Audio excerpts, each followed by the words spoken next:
हाय सांग मैंने आसतु आज बुलीजा राउरकेलार प्रसिद्ध शैवपीठ तथा वेदव्यास अंचल जोटा कि तीन नदीर संगम स्थल अवस्थित। आपण मैंने समस्ते जानते शंख कोयल और सरस्वती नदीर मिश्रण को आम संगम कही से संगम पार्श्वर ही वेदव्यास अवस्थित। राउरकेलू आमर बिरसा मुंडा छकरू प्राय 9 किलोमीटर गलापर मुख्य फाटकटी पड़े वेदव्यास जावाई। से फाटक 2 किलोमीटर गले आपण वेदव्यास पहुँचे। यहाँ हूँ वेदव्यास मुनिंकर गुंफा। ये बसिकी सी महाभारत रचना करते जो किंवदंती रही। ये देखु ये हूँ वेदव्यासंकर गुंफा। आठी वेदव्यास को प्रत्येक दिन पंडित सब रही पूजा पाठ करती। आई गुंफा रही से महाभारत लिखी। यहाँ वेदव्यासंकर गोटे प्रतिमूर्ति जो पूजक थे मु बैठ जड़े केउट जाल पकई पाइला से मत्स्यगंधा आसिकी तालपत्र पोथी पराशर मुनि रचना करे। व्यास मुनि प्रतिष्ठित है। व्यास मुनि प्रतिष्ठा व्यास मुनि मरीगले पराशर मुनि तांकर गुंफा। आउ ये नदी हूँ चिंता नदी शंख कोइली सरस्वती मिसिकी ये ब्राह्मणी। आउ सरस्वती कुंड अच्छी झरणा सप्तजनी मृतिका अच्छी बेले व्यास चलती। ये सब मंदिर प्रतिष्ठा है हनुमान।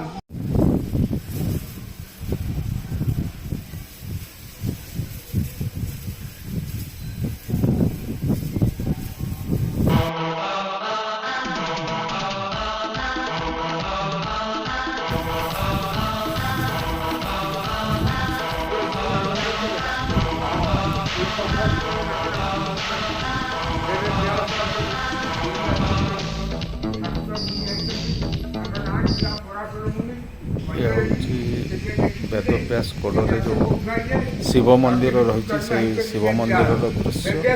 आम बर्तमान ये शिव मंदिर मुखशाला को जाऊँ। सेठी शिवंकर आम पूजा अर्चना करूँ। से पंडित आमको पुणी आणिकी से शिव मंदिर पहुँचाई। ये हूँ शिव मंदिर उठा पाहाच। आपणकर संगम स्थल सीधा पाहाचटा रही। यही सामने जो बड़ मंदिर देखुंट सेटा हूँ मुख्य मंदिर। चारिकड़े पाहाच रही। तीन पटू से मंदिर पाखु जापरें। आम शिव मंदिर रे रही पूजा कलु। ये जड़े पूजक आसुँच। वर्तमान सेमती सीजन नथिबारु विशेष भिड़ ना। ये है आपनकर संगम देखु मु चित्र देखी शंख कोयल सरस्वती नदी ये देखा जाए मिश्रण होगापर यहाँ संगम ब्राह्मणी नदीर उत्पत्ति परिष्कार भाव में देखा चाहूँ। भल भाव मार्क करूँ।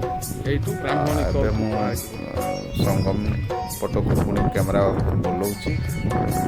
यहाँ जो मिसिकी जो पर्सन ए देखुं से हूँ ब्राह्मणी मिसी जाइए। देखो सामने डाण पटर जो नदी आसा कोयल बा कोयली नदी और बाँ पटरटा हूँ शंख।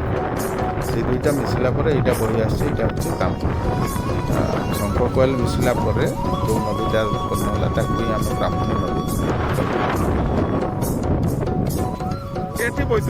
ब्राह्मणी नदी है केते बड़ दुई नदीर जल मिसला खूब सुंदर देखा जाउछि। विस्तीर्ण जल राशि खूब सुंदर पवन बहुची। अनुभूति बहुत भल लगुच। आम जो बुली बुली आसलु गरम थिला ये पहुँचला समुद्र कूल जमी ठंडा लगे से भाया ठंडा अनुभव होम किसी समय संगम स्थल कटेलु। यही सामने जो पर्सनटा देखुं ए स्थान जोटा मुझे देखा ये अंडर कारेन्ट रही।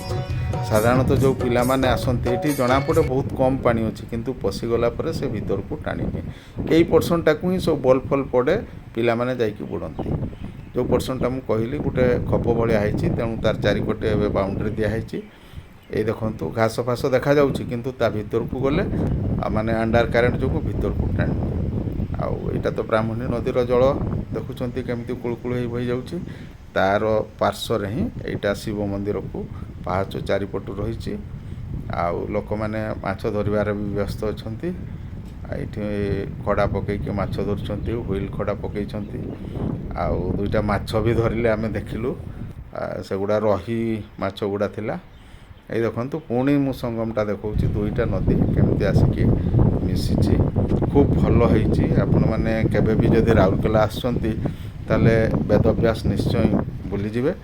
ଏଇଟା ରାଉରକେଲାର ଯେଉଁ ମୁଖ୍ୟ ଛକ ବିର୍ସା ମୁଣ୍ଡା ଛକରୁ ମାତ୍ର 9 କିଲୋମିଟର ଆଉ ସେପଟେ 2 କିଲୋମିଟର ରାସ୍ତା ଯିବାକୁ ପଡ଼େ। ଆଉ ସବୁବେଳେ ଅଟୋର ବ୍ୟବସ୍ଥା ରହିଛି, ସେମାନେ ଗୋଟେ ଫିକ୍ସ ଚାର୍ଜ ନିଅନ୍ତି।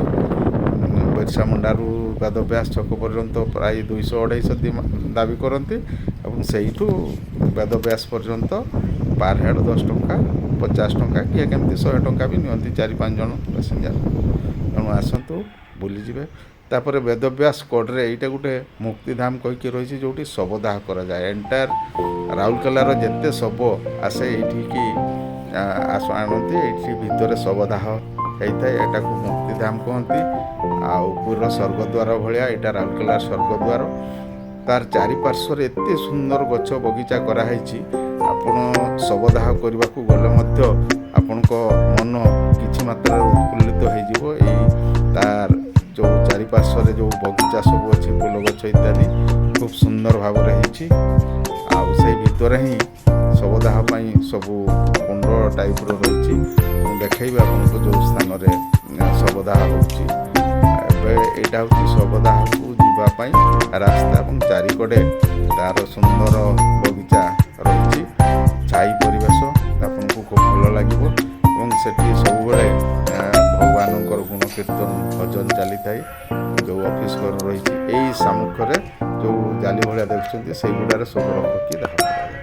ଏଇ ସମ୍ମୁଖରେ ବି ସେଇଟା ଶବ ଦାହ, ଏକାବେଳେ 7-8ଟା ଶବ ଏଠି ଦାହ କରିବାର ବ୍ୟବସ୍ଥା ଅଛି। ଏଇ ଦେଖନ୍ତୁ ସେଇଗୁଡ଼ାରେ ସବୁ ଆପଣ ଚେୟାରରେ ବସିବେ, ସମ୍ମୁଖରେ ଶବ ଦାହ କରାଯାଇଥାଏ। ଇଏ ହେଲା ଆପଣଙ୍କର ମୁକ୍ତିଧାମର ଚିତ୍ର। ଏବେ ଏଇ ମୁକ୍ତିଧାମରୁ ବାହାରକୁ ଇଏ ହେଲା ସମ୍ପୂର୍ଣ୍ଣ ବେଦବ୍ୟାସର ଦୃଶ୍ୟ। ଆଉ ଧନ୍ୟବାଦ। ଚ୍ୟାନେଲକୁ ଲାଇକ୍